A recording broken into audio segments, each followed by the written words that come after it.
Hello বন্ধুরা, গ্রীষ্মকালে চাই পোস্ত, হালকা রান্না আর যত জলদি রান্নাঘর থেকে পালানো। তাই আমি দেখাবো পোস্ত ঢ্যাঁড়স মাখা। গরম ভাতের সাথে খুবই ভালো লাগে, স্বাস্থ্যকরও বটে। এর জন্য আমি নিয়েছি ফ্রোজেন ঢ্যাঁড়স 400 গ্রাম। 4 থেকে 5 ঘন্টা বাইরে রেখে ডিফ্রস্ট করে নিয়েছি। ঢ্যাঁড়সগুলো গোটা, কিন্তু মাথা কাটা। ফ্রেশ ঢ্যাঁড়স ব্যবহার করলে এমন করে কেটে নেবে। এতে দিয়েছি 1 টিস্পুন নুন আর 3.5 কাপ জল। মাইক্রোওয়েভে 15 থেকে 20 মিনিট সেদ্ধ করেছি, বা যতক্ষণ না ঢ্যাঁড়সগুলো পুরোপুরি সেদ্ধ হচ্ছে।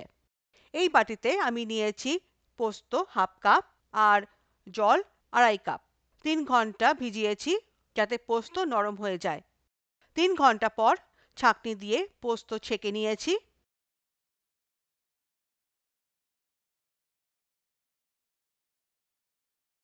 তারপর পোস্ত গ্রাইন্ডারে নিয়েছি।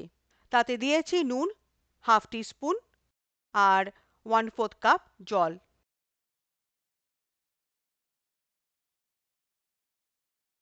মিহি করে গ্রাইন্ডারে পিষে নিয়েছি। আমার পোস্ত রেডি।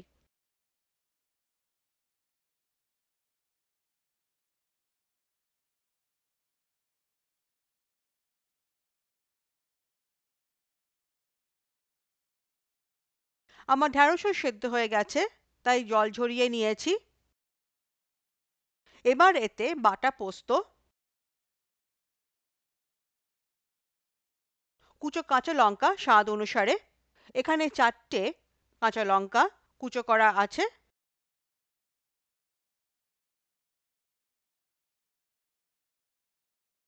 আর কুচো পেঁয়াজ হাফ কাপ বা স্বাদ অনুসারে। ভালো করে মিশিয়ে নিয়েছি।